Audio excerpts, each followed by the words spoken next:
Back with us on the SportsMax zone, India beat West Indies by 8 wickets in Kolkata earlier on Friday to take an unassailable 2-0 lead in their 3-game T20 series. The Windies won the toss and sent their hosts into bat.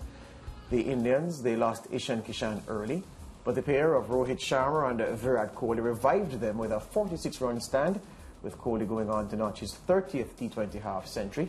The Windies spinners, led by Roston Chase, began to choke the run rate after the power play as India lost Rohit and then Surya Kumar Yadav. But a 75-run stand between Rishabh Pant and Venkatesh Iyer helped them recover and post 186 for 5 off 20 overs. Now set 187 to win. The Windies were restricted to 178 for 3, despite half-centuries from Rovman Powell, 68 not out, and Nicholas Pooran, 62. The captain, Pollard, who's now the first West Indian to play 100 T20 internationals, said this in the post-match interview. Yeah, he was phenomenal today. I thought the partnership between him and Pooran, obviously, almost got us over the line. Sometimes that's what we're asking from the guys, try to bat as deep as possible. And, for me, please, obviously, not the result, but please with the guys, the way how they continue to aim for consistency. Nicholas getting another half-century. Powell, 2 half-centuries in 4 games. So, work in progress. Still how we could have gotten another 8 runs. But when you look at it, they have quality opening bowlers. The ball was zipping around, both sides. Even when we bowled in the first innings as well, bowlers moving around. So sometimes you have to give respect where respect is due, and then you try to take it from there. So 40-odd in a power play, 1 wicket down, 9 wickets in the hot. Try to go a little quick in the middle, but at the end of it, as I said, we can look at many different ways as to how we could have gotten 8 runs. The captain, Pollard, here talking about Rovman Powell. Meanwhile, Rovman Powell was happy with his knock, but disappointed the team fell short of target. I think it was a pretty decent innings. I did the hard yards in the early part and tried to get myself in, and tried to carry it home. But it don't go down as a special innings because we didn't win, and it would be important for us to be 1-1 going into Sunday. So it's just one of those innings. And the discussion with me and Pooran was very simple. We have to try our best to carry it to the end. We needed a partnership at that time, and I think we got a partnership in excess of 100. So that was just a simple game plan to try our best to carry it deep and carry it deep as possible. No, we didn't have any plan to target any specific bowler. We know all the bowlers are good bowlers, so on the day we just have to back ourselves and try to take down any bowler that is in front of us. It's just unfortunate that we couldn't cross the line tonight. That's Rovman Powell. Now, Fazeer Mohammed joins us to review the game. Hail, Faz, good afternoon. Good afternoon to you. Good. Watching the West Indies captain in his post-match interview, Faz, I had the weird idea that this was almost a feel-good defeat for the West Indies. It felt like that, didn't it? Maybe he's just basking in the satisfaction of reaching 100 T20 internationals as an individual as well, with all the franchise cricket that he would have played. And I understand the point that he's making. But when you think about it, George, when you think about it, you lose 3 wickets and you lose by 8 runs, tells you that you had the resources to probably win the match. And I take his point about credit to the Indian bowlers, and especially their spinners, Chahal and Bishnoi. They both went for under 8 runs per over, and that was clearly a significant challenge for the West Indies. And credit to the Indian spinners, because the later you go in these T20 matches at night in India, as we're seeing, it's very difficult to grip the ball, catches are put down, errors in the field, so your batting team chasing at that point. So I think the West Indies, yes, they look at it and say with a little bit of luck, they could have won the match pretty easily. But I think at the end, to lose again, it's just another one of those situations where you say, yes, you might want to console yourself that with a bit of things going the West Indies way, they could have won. But it now means, George, that including the World T20 tournament, the West Indies have played 15 T20 internationals and won only 4, granted 3 when that series win over England in the Caribbean not too long ago. But the West Indies need to get on the winning track, even as they're sorting things out to get ready for the qualification for the next World T20. And that's where my mind is, because there, of course, are individual performances I could ask you about, but I'll skip that and ask, if you draw a line, and I did ask you this the last time we spoke about in the England T20 series, if you draw a line between what the West Indies produced in the UAE for the World Cup and what they have shown subsequent to that in T20 games, have you seen a team that is improving and looks to have the component parts to get into a vein of form that can make them dangerous at the next T20 World Cup? Well, not on the basis of the results, but credit to the individual performance. I think Powell is taking a while to establish a level of consistency, like 100 against England in Barbados, followed by a couple of half-centuries. Nicholas Pooran, for a long, long time, his highest score in T20 internationals was just 65.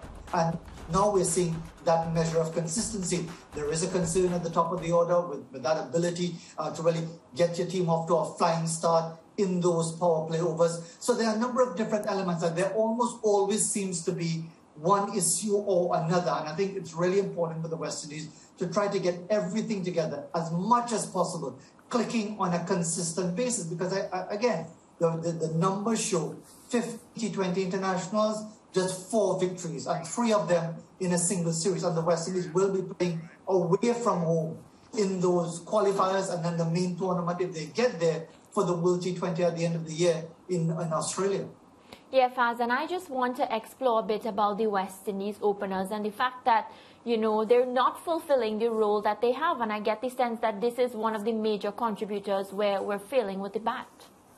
Yeah, and then you look for a good start. And once more, I take the point of the captain of the ball dancing about and moving around, but you've got to have competent openers to be able to deal with that. It's no point just prodding and poking around and waiting for maybe bowlers of lesser quality to come in. That's why it's called the power play. Just 2 fielders allowed outside the 30-yard circle, and it's really an opportunity for you to capitalize. And when we talk about maybe an Evan Lewis coming back and expecting him to deliver, you can't live on that. You can't operate on the basis that, look, once this person comes in or that person comes in, all is sorted out, because that clearly is not the case.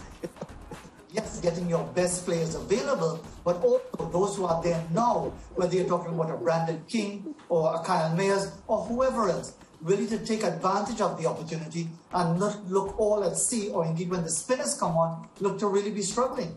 Yeah, Faz, and you know, we like to celebrate the fact that we are power hitters and we know how to hit 6s and 4s.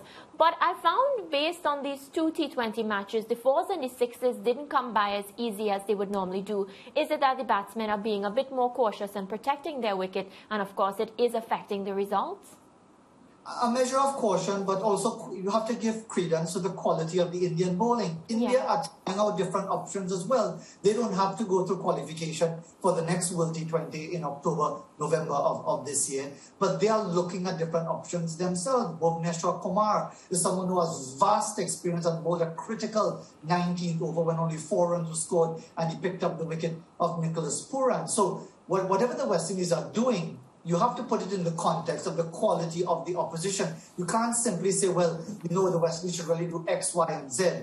You've got to recognize that India are a top team. They're arguably the best in the world consistently across all formats, notwithstanding their poor performance in the last World T20. You look at the quality that they have available to them, and really it's up to the West Indies to up the game.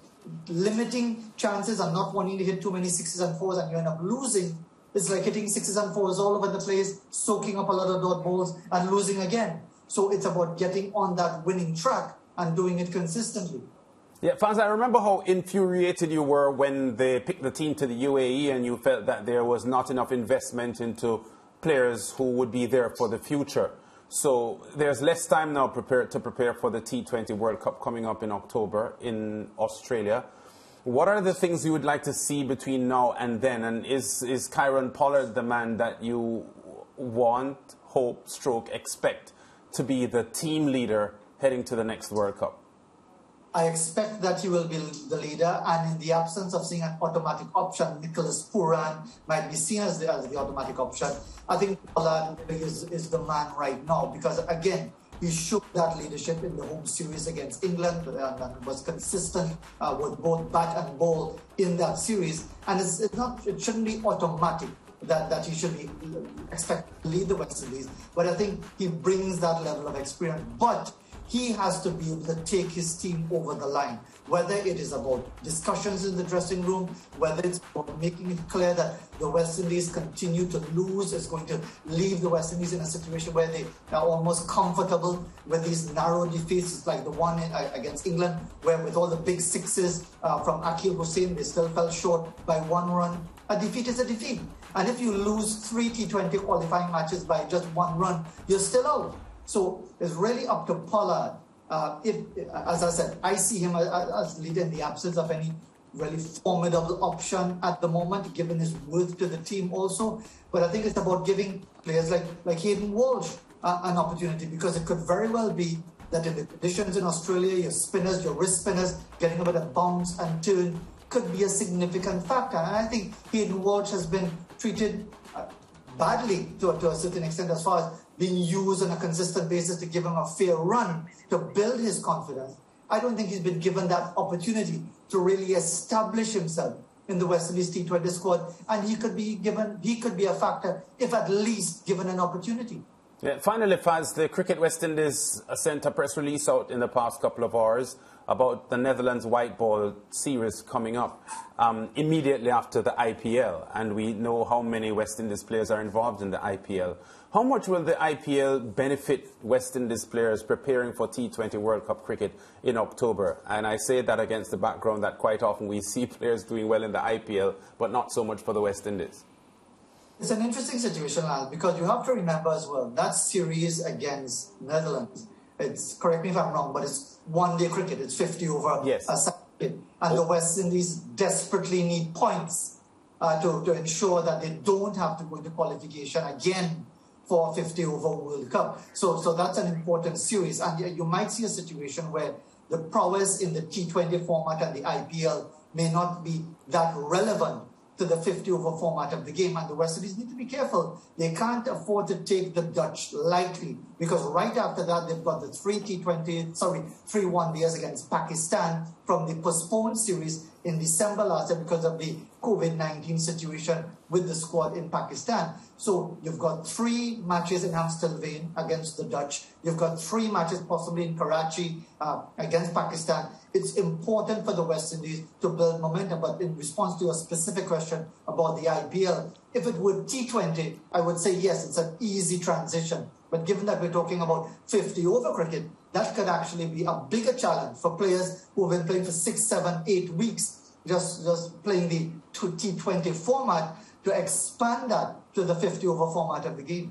Fazeer, thank you very much. All the best as usual, and keep those candles close, because I hear that the finance minister was seen buying a generator, so it's not very promising. There could be another blackout in TNT on the way.